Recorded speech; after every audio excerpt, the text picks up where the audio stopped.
दोस्तों, आज की कहानी है भाग एक। बीमार बहन की जब सेवा करने आई बहन तो जीजा ने किया साली को प्रेग्नेंट। कहानी अगर पसंद आए तो वीडियो को लाइक और सब्सक्राइब जरूर करना। आज से तकरीबन 11 साल पहले 20 साल की जानकी अपनी गंभीर रूप से बीमार उससे 10 साल बड़ी बहन मानकी की सेवा करने आई थी और जाने कब खिलावन ने उससे टांगा भिड़ाकर पेट से कर दिया। वह खिलावन की दूसरी पत्नी बनकर रह गई थी। दरअसल खिलावन होशियार लेकिन रसिक मिजाज था। कई मौके पर वह गांव के मजदूरों से भी टांगा भिड़ाते हुए पकड़ा जा चुका था। बस एक काम उसने जिंदगी में अच्छा किया था। जब इस गांव से सटे नहर के उस पार वाले गांव में एक सेठ के आलीशान भवन को अपने कुशल हाथों से बनाते हुए बड़ी मानवती के बाद पैदा हुए इकलौते बेटे को डाकुओं के चंगुल से बचाया था।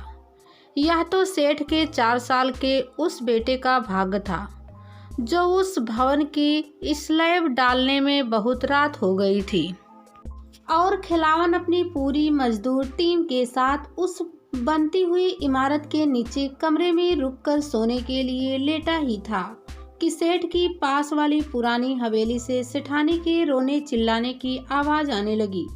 अरे डाकू सारा सामान लूट कर ले जा रहा है, बच्चे को भी उठा ले गए हैं, कोई मेरे बच्चे को बचाओ। खतरे को भांपते हुए खिलावन ने आसपास सोए सभी मजदूरों और साथ वाले सहायक मिस्त्रियों को तेजी से उठाया और पीछे के छोटे रास्ते से आगे आगे दौड़ता हुआ उस मोड़ पर पहुंच गया जहां उसके अंदाजे के मुताबिक डाकू पहुंचने वाले थे। वह डाकू 5 या 6 रहे होंगे। उनमें से कुछ तो आगे निकल गए थे और जो 2 पीछे रह गए थे उनमें से एक डाकू की गोद में बच्चा था। खिलावन के हत्थे वही चढ़ा। बच्चे को तो उसने छुड़ाकर अपनी गोद में ले लिया, पर उन दोनों को इसलिए दबोच नहीं पाया कि आगे गए हुए उनके साथियों ने गोलियां चलानी शुरू कर दी थी। इसी बीच मौके का फायदा उठाकर वे दोनों डाकू भी भाग खड़े हुए थे। सेठानी को बच्चा थमाते हुए खिलावन बोला था, हमें अफसोस है कि हम डाकुओं को पकड़ नहीं पाए, वरना डकैती में आ गया सामान भी मिल जाता। खिलावन, माल चला गया कोई बात नहीं, हम फिर कमा लेंगे, पर हमारा लाडला चला जाता तो हमारा सब कुछ चला जाता, सेठ ने कहा था। जब पूरा भवन मजदूरी के साथ खड़ा हो गया तो सेठानी ने उस बच्चे के हाथों से छुआ कर सब मजदूरों के साथ खिलावन को भी खूब इनाम दिया था। खिलावन के दिन ऐसे ही बीत रहे थे कि खिलावन की बेटी झुमरी भी उस डकैतों वाले हादसे के कुछ ही महीने बाद इस संसार में आ चुकी थी। देखते ही देखते वह किसने के साथ खेलते खेलते बड़ी होने लगी।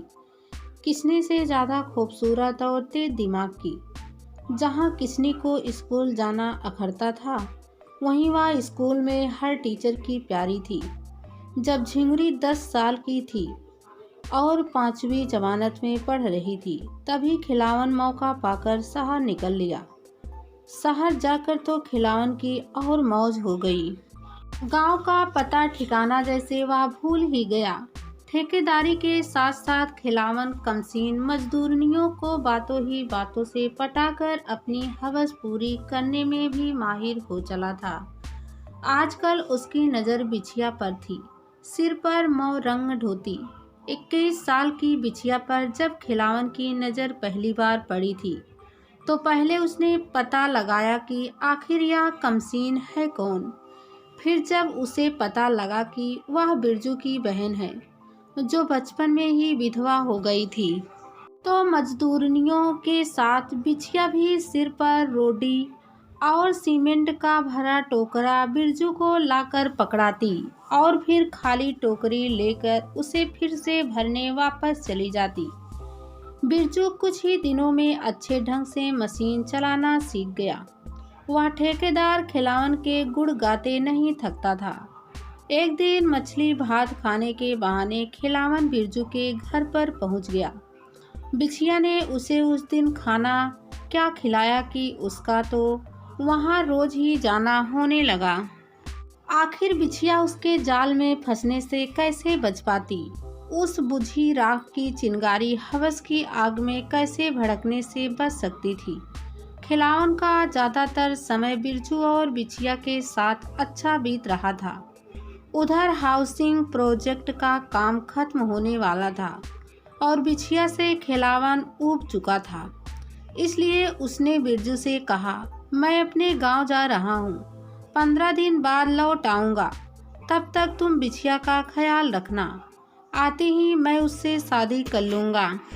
गांव का ख्याल आते ही खिलावन को अपनी पहली पत्नी मानकी और दूसरी पत्नी जानकी के साथ किस्नी और झुंगरी की याद अचानक सताने लगी थी। गांव जाने से पहले उसने बाजार जाकर सबके लिए कुछ सामान खरीदा और रात वाली बस से चलकर अगले दिन अपने गांव पहुंच गया।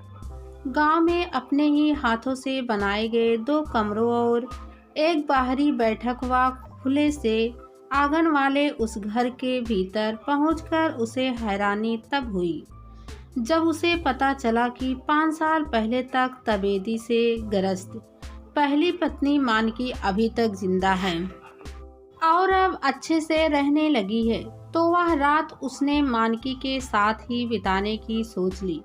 हालांकि शाम को घर पहुंचते ही जब उसने झुंगरी को देखा तो देखता ही रह गया।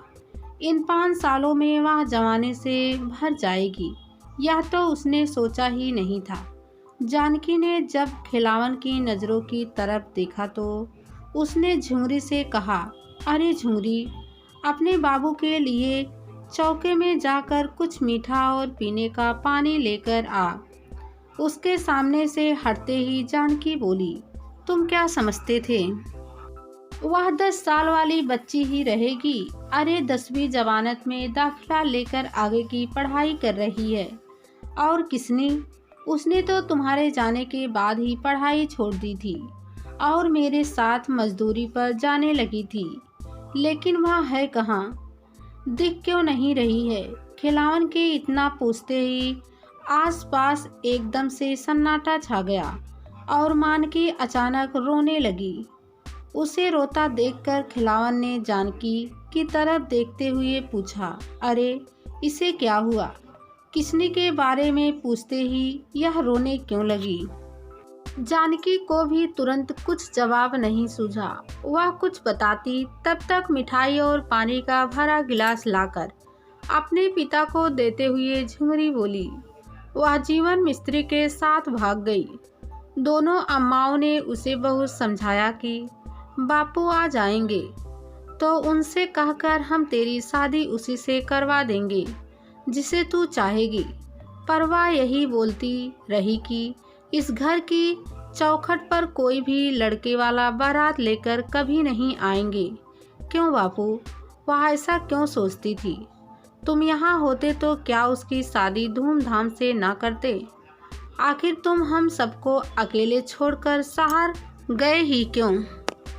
खिलावन के चेहरे पर पल भर के लिए तनाव के भाव आए। फिर वह बड़बड़ाया, चलो जो हुआ अच्छा ही हुआ। भाग गई तो हम सबका बोझ ही तो हल्का हुआ है। बोझ? मैं कुछ समझी नहीं बापू। इसका मतलब तो यह हुआ कि दीदी अगर बोझ थी तो मैं भी।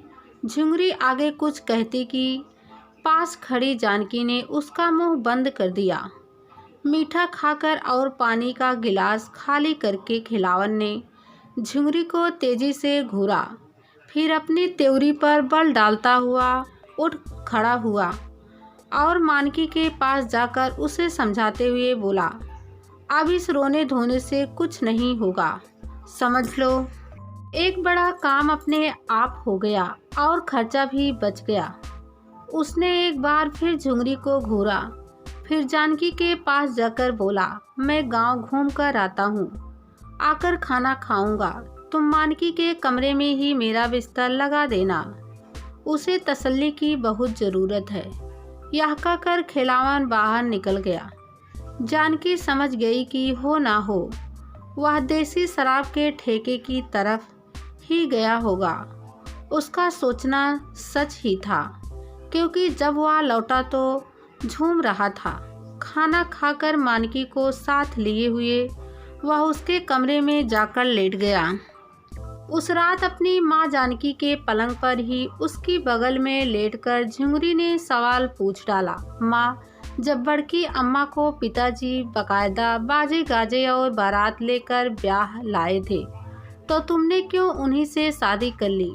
मैं तो अपनी बड़ी बहन मानकी की गंभीर बीमारी में उनकी सेवा करने कुछ दिनों के लिए यहाँ अपने जीजा के पास आई थी, लेकिन जीजा ने मुझे अपने प्रेम जाल में ऐसा फांसा कि वह कहकर जानकी भरे गले से बोली, उस समय तू मेरे पेट में आ गई थी और मेरे पास दो ही रास्ते थे कि तेरे साथ अपनी जीवन लीला खत्म कर लूं या अपनी बीमार बड़ी बहन की कसम पूरी करूं।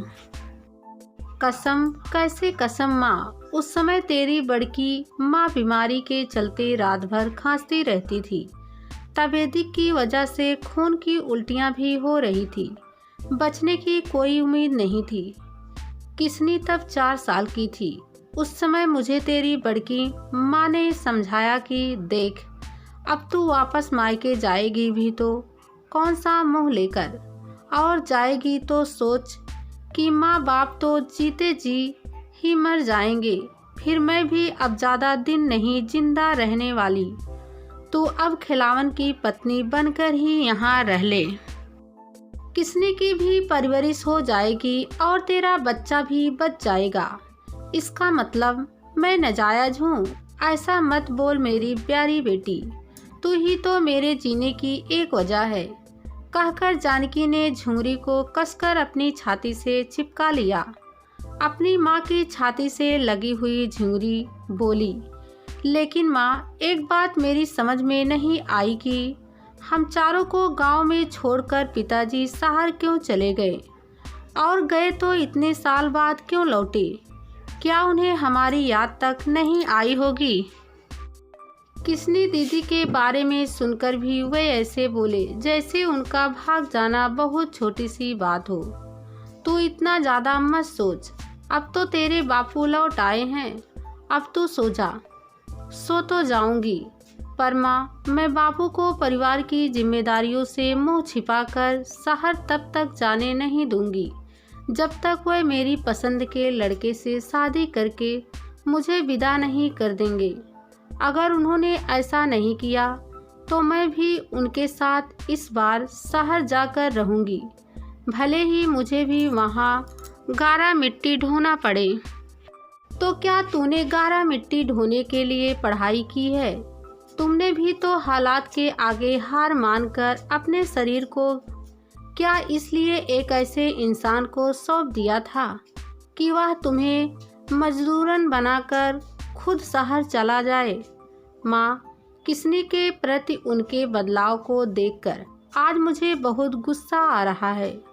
तुम तो कहती थी कि वह अपने परिवार की अच्छी परवरिश और बेटियों के सुखद भविष्य के लिए खूब सारे रुपए कमाने शहर गए हैं। हाँ बेटी, कहकर तो यही गए थे।